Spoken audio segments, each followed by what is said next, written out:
Vamos a iniciar una serie sobre Primera a los Corintios, que ya vimos en el año 2018 en los cultos de estudio bíblico de los jueves, pero ahora vamos a hacer una serie de predicaciones acerca de esta carta.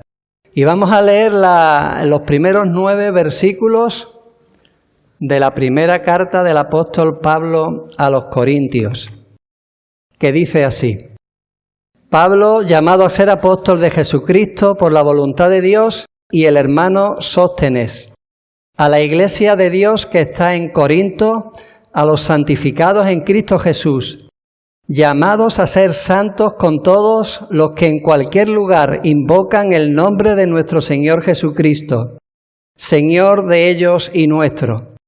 Gracia y paz a vosotros, de Dios nuestro Padre y del Señor Jesucristo.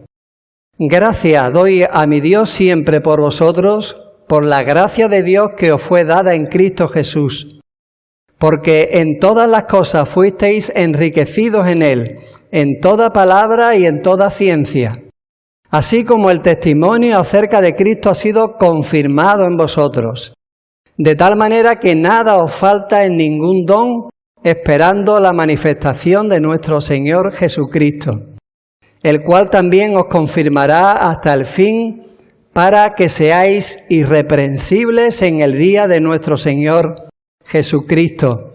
Fiel es Dios, por el cual fuisteis llamados a la comunión con su Hijo Jesucristo nuestro Señor.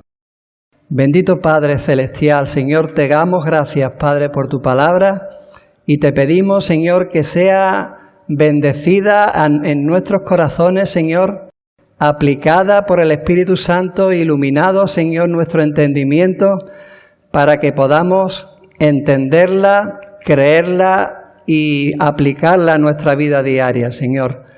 Y te damos gracias anticipadas, porque sabemos que va a ser así. Gracias en el nombre de Cristo, que lo hace posible. Amén. Había una vez, hermanos, un patito que vivía en una charca de aguas estancadas. Él se había criado con otros patitos, toda su vida había vivido como un patito, haciendo lo que hacen los demás patitos y comiendo los gusanitos, igual que los demás patitos, y nadando a ras de agua como hacían los otros patitos. Pero los otros patitos veían que no era igual que ellos, y lo despreciaban. Y él se daba cuenta, por mucho que quería ser como ellos y hacer lo que ellos hacían, lo despreciaban.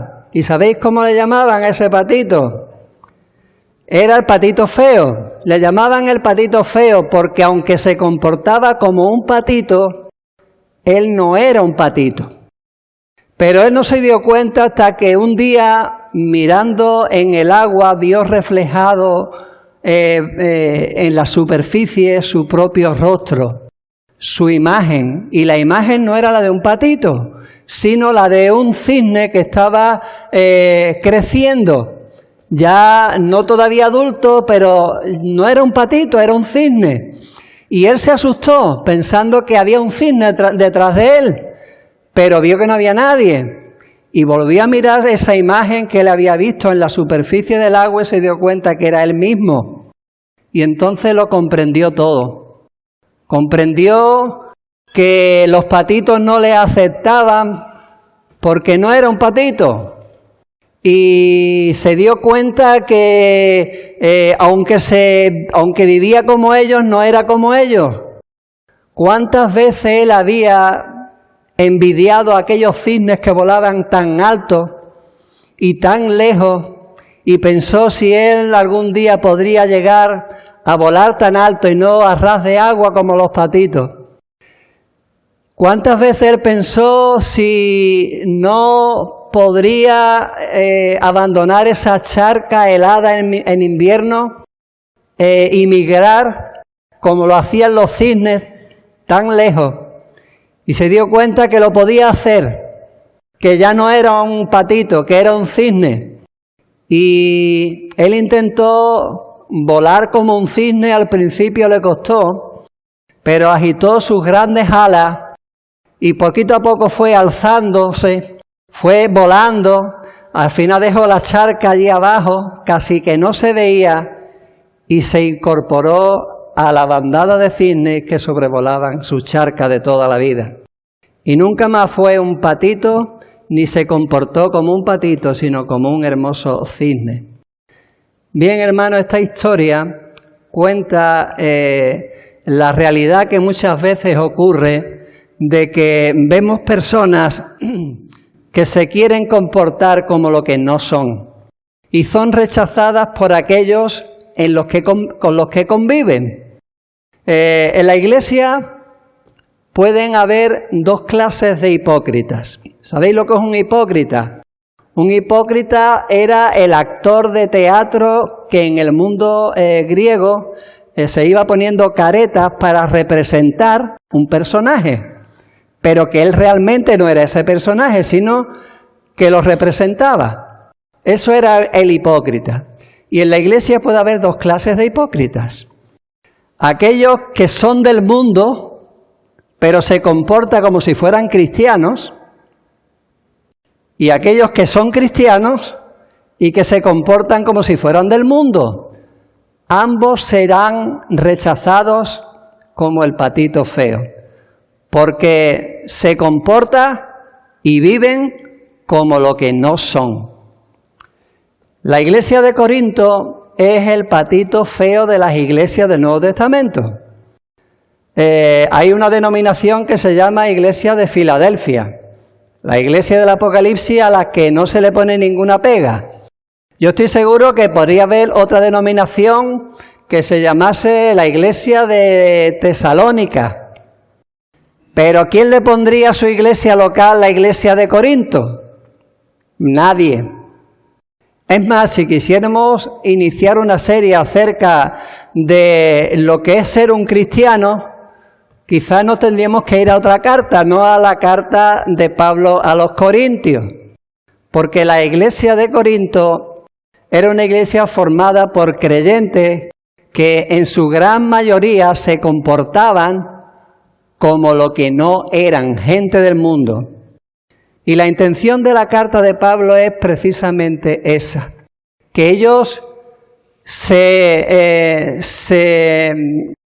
vieran como realmente eran, que ellos se convencieran de que lo que estaban haciendo no iba con su identidad en Cristo.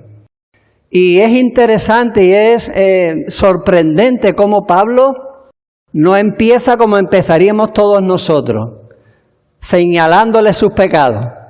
Porque ustedes aquellos, porque sois unos divisorios, porque sois tolerantes con el pecado, y señalándole todos los problemas y todos los pecados que tenían los corintios. No empieza así.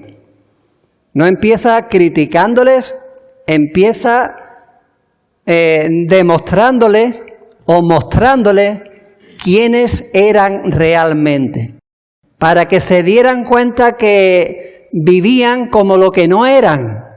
Y la mejor manera de que un cristiano cambie de actitud y viva en consonancia con lo que es un cristiano, un hijo de Dios, es que por sí mismo se convenza de lo que es en Cristo. A Pablo le costó mucho trabajo la obra que inició en Corinto. Él comenzó su obra allí al final del segundo viaje misionero, y en el año 51 él llegó allí a Corinto procedente de Atenas, donde había dejado un pequeño grupito allí, y con un antecedente ya de éxitos en su ministerio, pero también con la espalda llena de azotes y de llagas.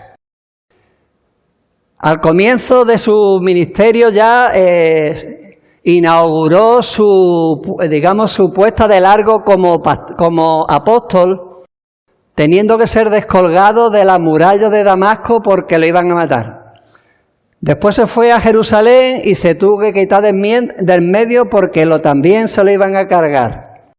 Cuando llegó a Listra, Resulta que allí dio testimonio en Listra, en Iconio, y terminó apedreado él junto con Silas, y llegaron a dejarlo por muerto. O sea, lo dejaron por muerto.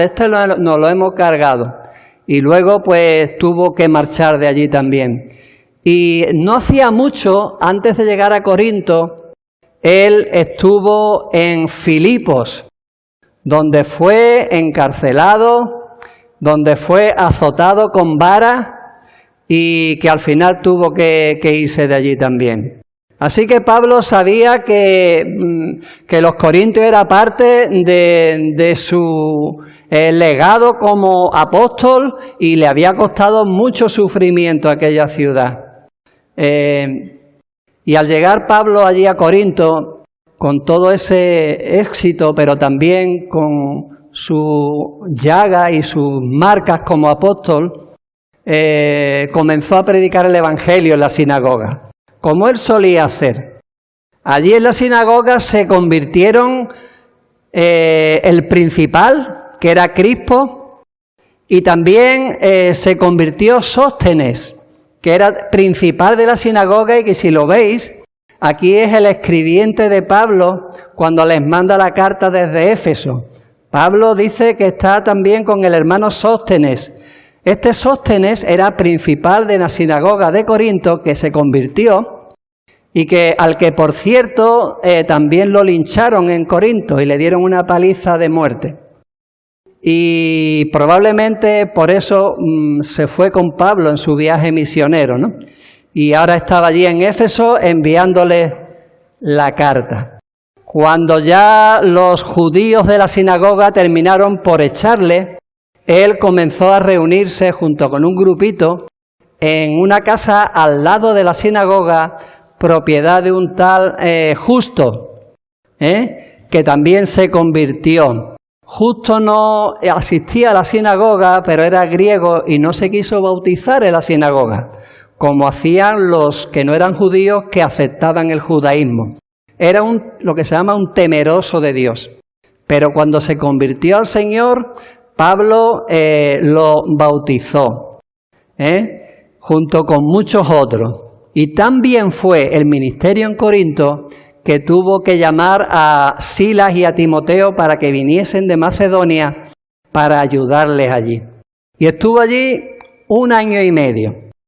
Pero llegó el momento en que empezó a haber problemas como habían ocurrido en otros lugares. Y Pablo temió por su vida y por la vida de aquellos que le estaban también ayudando como colaboradores suyos, ¿no? Tuvo el Señor que decirle en visión: no temas, sino habla y no calles, porque yo estoy contigo y ninguno pondrá sobre ti la mano para hacerte mal, porque yo tengo mucho pueblo en esta ciudad. Pablo era un hombre como nosotros, había sufrido mucho y temía que volviera a ocurrir lo que ya le había pasado en Listra y en Filipos y en otros lugares. Y el Señor le tuvo que confirmar que siguiera en el ministerio a pesar de la oposición, porque el Señor tenía mucho pueblo en esa ciudad. Hombres y mujeres que todavía no se habían convertido al Señor, pero que ya el Señor les consideraba parte de su pueblo y que los tenía escogidos para que llegaran a ser salvos.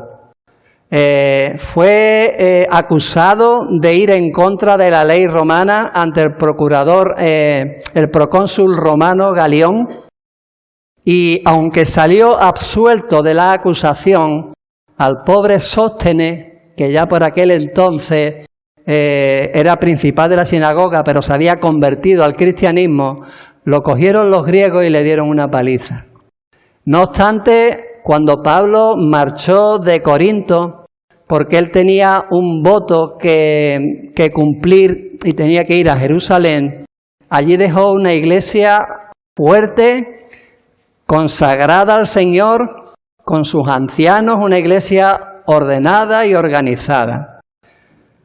4 años después, en el año 55, estando él en Éfeso, durante esos 3 años que él pasó predicando allí, tuvo que escribirle esta carta, que es la segunda carta que Pablo les escribió. La primera de ellas no se conserva. Es una carta que ha desaparecido, pero en la que ya les amonestaba acerca de los problemas que había allí en Corinto. Y recibió noticias de parte de los hermanos que se reunían en casa de la familia de Cloé, de que había allí problemas, había divisiones, había desorden en la iglesia, y la misma iglesia de Corinto les mandó una carta también para que le explicaran algunas cosas que no les quedaban claras. Ese fue el motivo por el que Pablo les escribe esta carta. Pero sobre todo, hermano, es para que la iglesia volviera a ser esa iglesia consagrada al Señor que había dejado de ser. Y como dije al principio, no comienza criticándola o señalándole sus pecados, sino comienza diciendo lo que son en Cristo. Recuerda, hermano, cada vez que veas a un hermano, un creyente, hermano en la fe, cometer un pecado, antes de señalarle el pecado, antes de criticarle, recuérdale quién es. Y luego señálale el pecado. Hay que hacerlo. Los corintios eran tolerantes al pecado porque no lo señalaban. Hay que hacer una crítica constructiva y mostrar el pecado al cristiano cuando cae en él. Pero antes que nada, dile quién eres. Dile quién es. Y eso le va a ayudar a ver que donde se ha metido no es su lugar. Y que no le pega estar haciendo eso o estar en ese sitio. Así que comienza recordándole lo que son en Cristo. Y lo que ellos son en Cristo, también lo somos nosotros. Dice Pablo, llamado a ser apóstol de Jesucristo por la voluntad de Dios, y el hermano Sóstenes, a la iglesia de Dios que está en Corinto, a los santificados en Cristo Jesús, llamados a ser santos, con todos los que en cualquier lugar invocan el nombre de nuestro Señor Jesucristo, Señor de ellos y nuestro. Era la iglesia de Dios que está en Corinto. Era lo primero que Pablo les recuerda. Vosotros sois la iglesia de Dios que está en Corinto. Y que se enteren todos los que os critican de por fuera. Todos los que están alrededor y critican a la iglesia de Corinto. Ellos son la iglesia de Dios que está en Corinto. A pesar de sus problemas, a pesar de sus pecados, son la iglesia de Dios. Son los representantes de Dios en la ciudad de Corinto. Una iglesia de Dios, a pesar de sus imperfecciones y de sus pecados. ¿Por qué eran una iglesia? Porque habían sido, dice, santificados en Cristo Jesús. Eran personas que Dios había elegido de entre los perdidos para que fuesen suyos. Santificado tiene que ver con ser apartados de Dios para su uso exclusivo. Dios les había sacado del mundo para que fueran suyos. Y eso nadie lo iba a cambiar. Habían sido justificados por la sangre de Cristo. Habían recibido la justicia de Cristo y Dios les veía a ellos como su pueblo, como su iglesia. Gente santificada, gente consagrada para Dios. Delante de Dios ellos eran perfectos, porque Dios los veía a través de Cristo que los hizo perfectos. Como dice Hebreos, somos santificados, dice, mediante la ofrenda del cuerpo de Jesucristo, por la cual nos hizo perfectos para siempre a los santificados. Todos aquellos que somos la iglesia de Dios hemos sido santificados, hechos perfectos. Dios nos ve a través de Cristo así, aunque no lo seamos en este mundo. Pero no eran solamente santificados, sino que habían sido llamados a ser santos. Quiere decir que ahí había una obra que Dios había hecho en ellos. Habían sido santificados, perfeccionados, justificados, limpiados, pero ellos tenían que santificarse. Eran llamados a ser santos. El jueves hablábamos de que el diablo pone tropiezo al pueblo de Dios, haciéndole creer de que no tienen que hacer nada. A Jesús le tentó en el desierto diciendo, no tienes que hacer nada, solamente tírate, los ángeles te recogerán y la gente lo verá. Solo tienes que adorarme a mí y yo te daré los reinos de este mundo. No tienes que pasar por la cruz, no tienes que sufrir. Y el Señor le dijo, apártate de mí, Satanás, porque al Señor tu Dios adorará y a Él solo servirá. No hay gloria sin cruz y sin sufrimiento. Y luego recordáis, lo vimos, Pedro, Señor, en ninguna manera esto te acontezca, que dice de que vas a morir. En ninguna manera esto te acontezca. No es necesario que te sacrifiques, no es necesario que pases por la cruz. Y el Señor le dice, apártate de mí, Satanás, porque pone la mira en las cosas de los hombres en lugar de las cosas de Dios. Hermano, cuando te prediquen el Evangelio diciendo que no tienes que hacer nada, ese es el Evangelio del diablo. Es Satanás el que te dice, no tienes que hacer nada.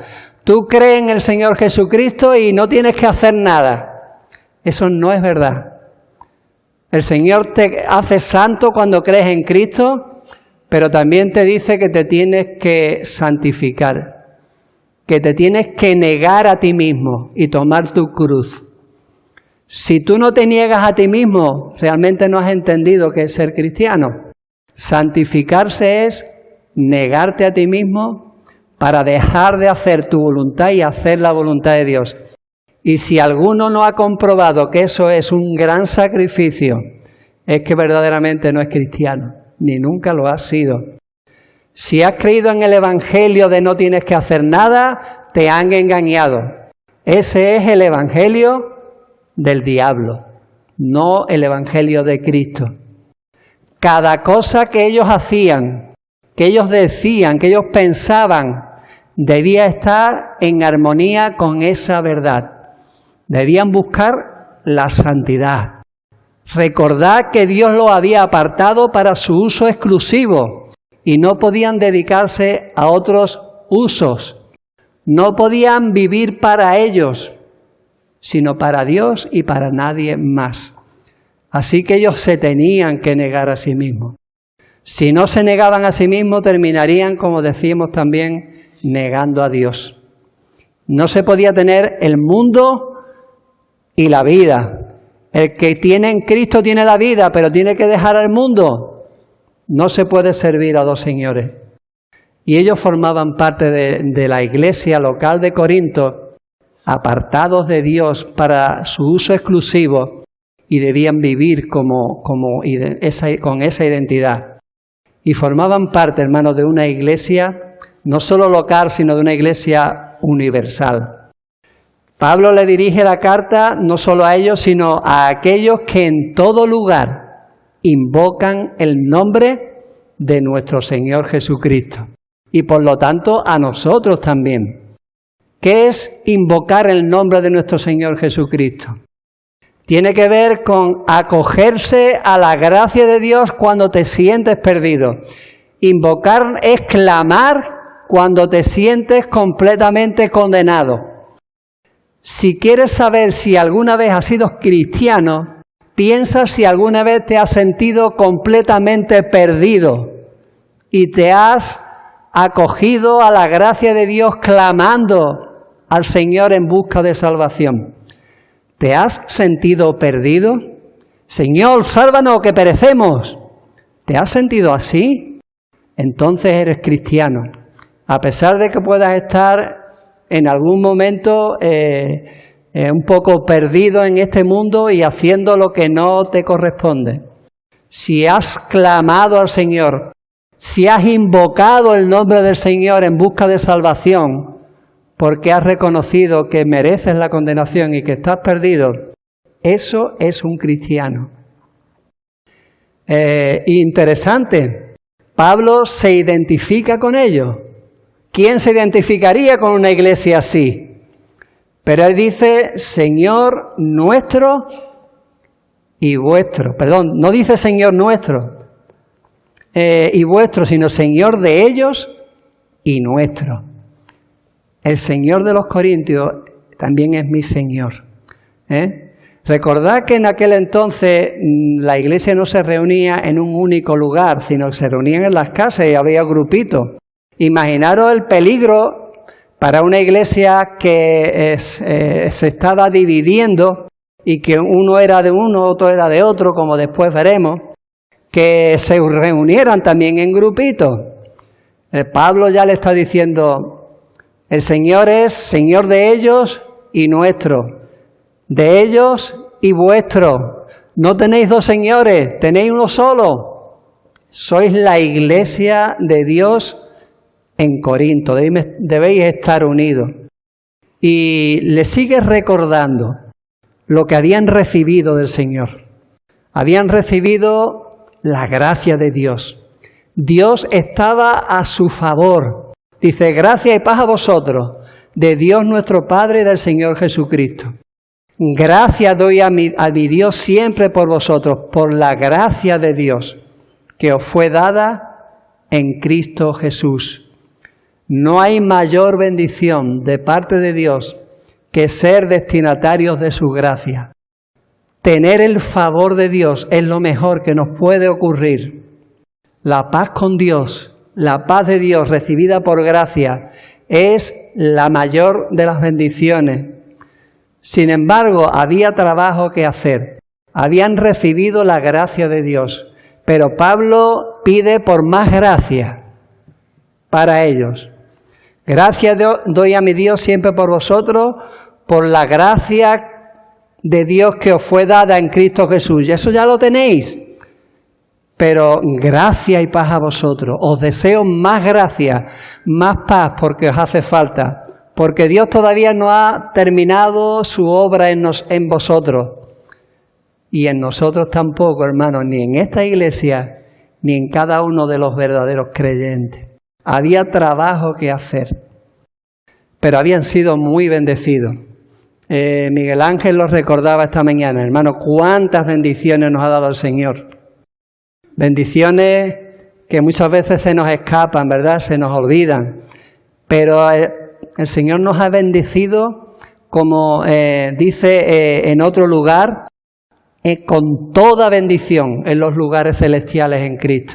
Aquí Pablo dice, porque en todas las cosas fuisteis enriquecidos en Él, es decir, bendecidos en Él, en toda palabra y en toda ciencia, con toda bendición espiritual en los lugares celestiales en Cristo. Esta está en la carta a los Efesios.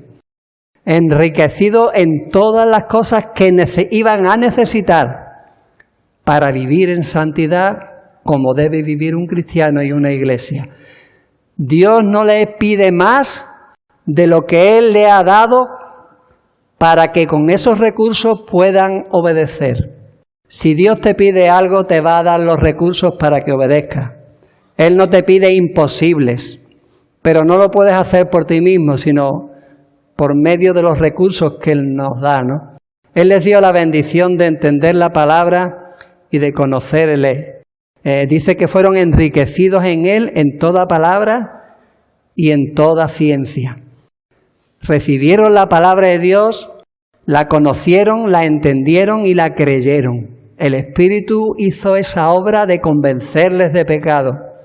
Y eso fue por gracia. Fue por gracia lo que habían recibido, lo que habían aceptado y cómo la palabra había transformado sus vidas. Pablo, escribiendo a los tesalonicenses, capítulo 2, versículo 13, les dice, nosotros sin cesar damos gracias a Dios de que cuando recibisteis la palabra de Dios, que oísteis de nosotros, la recibisteis no como palabra de hombre, sino según es en verdad la palabra de Dios, la cual actúa en vosotros los creyentes. ¿Veis? La fe viene por el oír y el oír la palabra. Ellos la recibieron y el Espíritu Santo hizo esa obra de conversión en sus vidas. Y no fue por habilidad, la capacidad de entender, no eran más listos que los demás. Pablo no era alguien que por su elocuencia les convenció, sino fue la obra del Espíritu Santo que transformó sus vidas por gracia. Por eso él le pregunta luego en el capítulo 4, versículo 7, ¿qué tenéis que no hayáis recibido? Ellos se enorgullecían de tantas cosas pensando que ellos eran los más listos de la clase, que los dones eran sus propias habilidades, sus capacidades, y Pablo le dice, ¿qué tenéis que no habéis recibido? Lo habéis recibido por gracia, no es vuestro, es del Señor. Son dones de Dios recibidos y que ellos debían administrar como algo muy santo. Habían recibido la autenticidad de que su fe era verdadera, la garantía de que ellos eran verdaderos creyentes. Porque claro, no solo ponían en duda a aquellos que conocían su testimonio, que fuesen creyentes, sino que aquel que cae en el pecado y que todavía no se ha levantado, puede llegar a dudar de que lo es. Y Pablo le dice, así como el testimonio acerca de Cristo ha sido confirmado en vosotros. El testimonio de Cristo ha sido confirmado en vosotros. Yo doy testimonio de que verdaderamente sois auténticos creyentes. Lo habéis demostrado. Lo he podido comprobar. Yo he visto en vuestras vidas evidencias de verdaderos hijos de Dios. Cuando el Señor dijo que no callara, porque yo tengo mucho pueblo en este lugar, Él no se equivocaba. Vosotros sois ese pueblo. Y cuando Crispo dice que creyó, que era uno de los principales en la sinagoga, dice, muchos corintios oyendo creían y eran bautizados. Era una realidad que no podía cambiar. Aquellos que habían creído, que se habían bautizado, que habían dado muestras de auténtica fe, Pablo les confirma que verdaderamente eran creyentes, que no lo dudaran. Tenían todos los recursos que necesitaban para ser iglesia. De tal manera dice que no falta ningún don. No os falta nada, lo tenéis todo. Hermano, tenemos todo lo necesario para ser iglesia. Tenemos todo lo necesario para ser hijos de Dios y para ser santos y vivir vida santa, porque Dios nos lo ha dado. Y si nos falta algo o tenemos sensación de necesidad, no es porque Dios no nos lo haya dado, es porque no estamos administrando bien nuestros dones. Porque si en la iglesia hay carencia, es que hay alguien que ha recibido un don, pero que se lo está guardando en el bolsillo. Porque no nos debe faltar ningún don. No nos debe faltar ni un don de pastoral, ni un don de secretario, ni de nada de que nos haga falta. Solamente que hay alguien que no ha puesto a invertir los talentos que Dios le dio. Y el Señor pedirá cuenta. Ellos habían recibido muchas más cosas.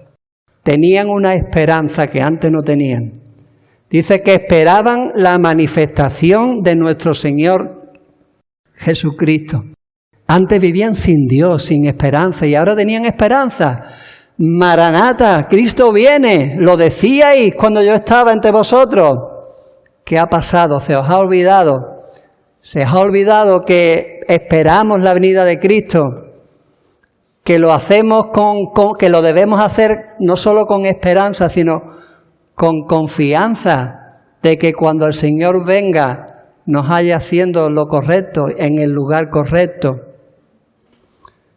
¿Recuerda la parábola del mayordomo fiel? El Señor pregunta, ¿quién es el mayordomo fiel y prudente al cual su Señor pondrá sobre su casa para que a tiempo les dé su ración? Bienaventurado aquel siervo al cual cuando su Señor venga le halle haciendo así. Está bien esperar la manifestación de nuestro Señor Jesucristo. Jesucristo volverá por su iglesia con poder y gran gloria. Pero ese día será el día en que también tendremos que rendir cuenta como mayordomo de lo que el Señor nos ha dado para que lo administremos. Por eso esa parábola concluye diciendo, porque todo aquel a quien se le haya dado mucho, mucho se le demandará. Y al que mucho se le ha confiado, más se le pedirá. Ellos habían recibido mucho, pero también se les iba a demandar mucho cuando el Señor se manifestase. Y habían recibido también la seguridad de la salvación. Tenían la seguridad de que perseverarían hasta el fin. La salvación no se pierde. Aunque te equivoques, aunque el cristiano verdadero caiga, si alguna vez ha creído, nunca se perderá. Dice Pablo, el cual también os confirmará hasta el fin, para que seáis irreprensibles en el día de nuestro Señor Jesucristo. Gracias a Dios, no depende de la iglesia de Corinto, no depende de los creyentes de Corinto, ni de esta iglesia, ni de ti, ni de mí. Depende del Señor que perseveremos hasta el fin. Nos podemos caer, nos debemos preocupar, pero no hasta el punto de perder la seguridad de la salvación. Podremos perder el gozo de la salvación, como le ocurrió a David, pero no la seguridad de la salvación. Dios le había dado la garantía de que su obra de gracia en ellos continuaría hasta el fin, hasta que lo hiciese perfecto. ¿Recuerda? Filipenses 1:6, estando persuadido de esto, estando seguro de esto, que el que comenzó en vosotros la buena obra, la perfeccionará hasta el día de Jesucristo. Y si hay algún problema en la iglesia y entre los hermanos, es que estamos en obra, hermanos. Y las obras son molestas muchas veces. No hemos acabado. El Señor todavía estamos en el proceso de que Él vaya transformándonos. Pero en el día de nuestro Señor Jesucristo, ese último día, el día del juicio, sabremos que el Señor es fiel. Y al final cumplirá su propósito en nosotros y acabará esa obra. Mientras tanto debemos alentarnos, debemos recordarnos los unos a los otros quiénes somos y también debemos señalar el pecado para la restauración. Recuerda también Efesios 5, del 25 al 27, cuando Pablo pone de símil de cómo el marido debe amar a la mujer y le dice, como Cristo amó a la iglesia, dice, y se entregó a sí mismo por ella, para santificarla, habiéndola purificado en el lavamiento del agua por la palabra, a fin de presentársela a sí mismo como una iglesia gloriosa, que no tuviese mancha, ni arruga, ni cosas semejantes, ¿ves? Sino que fuera santa y sin mancha. Solo el que persevere hasta el fin será salvo. Solo los que son salvos en Cristo perseverarán con toda seguridad hasta el fin. Y hermano, eso es una tranquilidad. Preguntarle a un católico la agonía que tiene que sentir creyendo en el infierno, pero sin tener la seguridad de ser salvo hasta el último día. Gracias a Dios que el Señor nos da esa seguridad a cada hijo de Dios. Y no por nosotros, no por nuestra fidelidad, sino porque Él es fiel. Dice, fiel es Dios, por el cual fuisteis llamados a la comunión con su Hijo Jesucristo, nuestro Señor. todo lo que eran, se lo debían al Señor. Todo lo que habían recibido era por gracia, por medio de Cristo. Y si os fijáis en cada versículo de estos 9 versículos aparece Jesucristo. Es por medio de Cristo que lo tenemos todo. Por lo tanto, no hay lugar ni al orgullo, ni a la jactancia, ni a la mundanalidad. El cristiano es esto. Todo aquello que nos demanda es fidelidad. Es cierto que no depende de nuestra fidelidad, pero es lo que Dios espera de nosotros. Dice el Señor, si fuéramos infieles, Él permanece fiel. Pero hermano, qué menos que corresponderle con lo mismo, ¿verdad? Si Él es fiel, ¿cómo nosotros nos vamos a hacer fieles? No obstante, no depende de nuestra fidelidad, pero debemos serlo. Habían sido llamados por Dios a la comunión con su Hijo Jesucristo nuestro Señor. Es decir, con su iglesia. Porque había creyentes que pensaban que podían tener comunión con Jesucristo, pero no con la iglesia. Y había grupos divisorios, divisionarios. Yo soy de Apolo, yo soy de Cefas, yo soy de Pablo, yo soy de Cristo. ¿Pero esto qué es? ¿Vosotros pensáis que podéis llevaros bien conmigo y no llevaros bien con mi mujer, con mi esposa? El que se lleve mal con mi esposa se va a llevar mal conmigo. El que se lleva mal con la esposa de Cristo, que es la iglesia, y la critica, e intenta destruirla, y le echa en cara sus pecados, sin mostrarle la nueva vida en Cristo, sin intentar restaurarla, sino solo por criticarla, se la va a ver conmigo. Porque Cristo dice que si tú no te llevas bien con mi iglesia, aunque sea como sea, no te puedes llevar bien conmigo. Y la iglesia de Cristo no es perfecta, hermanos. Yo sé que todavía no te has dado cuenta, o sí, pero que tú tampoco eres perfecto y formas parte de la iglesia. Todavía, hermanos, vemos como en un espejo. Pablo le dijo a los Corintios ya en la segunda carta, dice, nosotros todos, mirando a cara descubierta como en un espejo la gloria del Señor. El espejo no es de los que tenemos ahora, es un metal que estaba bruñido, que estaba abrillantado, que se veía pero no perfecto. Somos transformados de gloria en gloria en la misma imagen como por el Espíritu del Señor. Y ahora dice Pablo, por tanto, teniendo este ministerio, no desmayamos. Es verdad que la imagen que reflejamos no es perfecta. Ese cisne que vemos ahí en el agua todavía no ha terminado de hacerse mayor y está en el proceso de madurar. Pero es un cisne, no es un pato. Es la iglesia del Señor que está en proceso y que el Señor quiere que algún día no veamos nuestra imagen de patito feo, sino su imagen reflejada allí en el agua. Ese es el objetivo de Cristo con su iglesia, presentársela a sí mismo como una iglesia perfecta, que cuando se mire al espejo ya no vea oscuramente, sino claramente no la imagen de cada uno, sino la imagen de Cristo reflejada. Así que, hermanos, queda trabajo por hacer. Como dice el autor de Hebreos, puestos los ojos en Jesús, el autor y el consumador de nuestra fe. Es en Cristo que podemos llegar a esa perfección, pero ya estamos de camino. Iglesia, piensa que aunque tenemos dificultades, tenemos imperfecciones, cada uno puede tener pecados que no han sido todavía confesados, somos la iglesia de Cristo.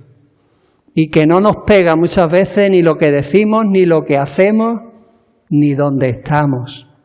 Así que no te quedes en las charcas de aguas estancadas, haciendo lo que hace un pato, comiendo gusanos como un pato, andando o volando a ras de agua, pasando frío en invierno allí en el agua estancada, congelada, pudiendo volar lejos, pudiendo volar alto. Recuerdo la predicación de la gallina chachalaca de Eugenio Berruezo, ¿recuerdas? Hermanos, no somos gallinas, somos águilas, ¿recordáis? No somos patos, somos cisnes, pero estamos en el proceso. Recuerda, es verdad que todo depende de Cristo, pero el Señor demanda de nosotros santidad. Eso era la iglesia de Corinto. Y ahora luego Pablo dice, mira, eso es lo que sois. Y ahora os voy a decir en qué os habéis convertido, para que os deis cuenta de que tenéis que cambiar. Hermano, piensa lo que eres en Cristo. Piensa quizás en lo que te has convertido. Piensa quizás en lo que tengas que cambiar. Y piensa que el Señor demanda de nosotros santidad, porque hemos sido santificados. Que demanda que nos neguemos a nosotros mismos, porque no somos patos. Y si no lo hacemos, pues el mundo nos aborrecerá, porque no somos como ellos. Y la iglesia nos despreciará, porque no somos del mundo.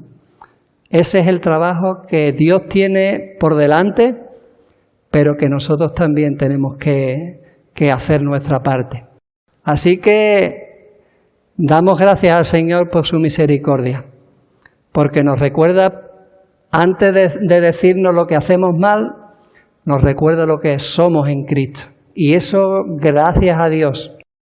A pesar de nosotros mismos, hermano, si has invocado el nombre del Señor, no lo vamos a perder. Ni tú, ni yo. Que el Señor nos bendiga. Amén. Bendito Padre Santo, te damos muchas gracias, Señor, por tu misericordia, por tu gracia, por las bendiciones maravillosas, Señor, que nos has dado, Señor, porque nos has enriquecido con toda bendición espiritual, porque nos sigues teniendo paciencia, Padre, porque sigues, Señor, haciendo esa obra de perfección y de santidad en tu iglesia, Señor. Y a pesar de que muchas veces te podemos fallar, Señor, eso no significa que tú nos vayas a desechar para siempre. Señor, te pedimos perdón por nuestros pecados, por cada vez que te hemos fallado como iglesia y como creyente, como hijos tuyos, Señor, y se nos ha olvidado quiénes somos. Y te queremos pedir, Padre, que por medio de la predicación de tu palabra, de esta parte de la Escritura, tú nos hagas ver en qué te podemos, Señor, haber fallado para rectificar, o en qué tenemos que ayudar a los demás para que lo hagan. Todo, Padre, en dependencia del Espíritu Santo y por los méritos y por la gracia recibida en Cristo. Es por él, Señor, que te lo agradecemos, Padre. Amén.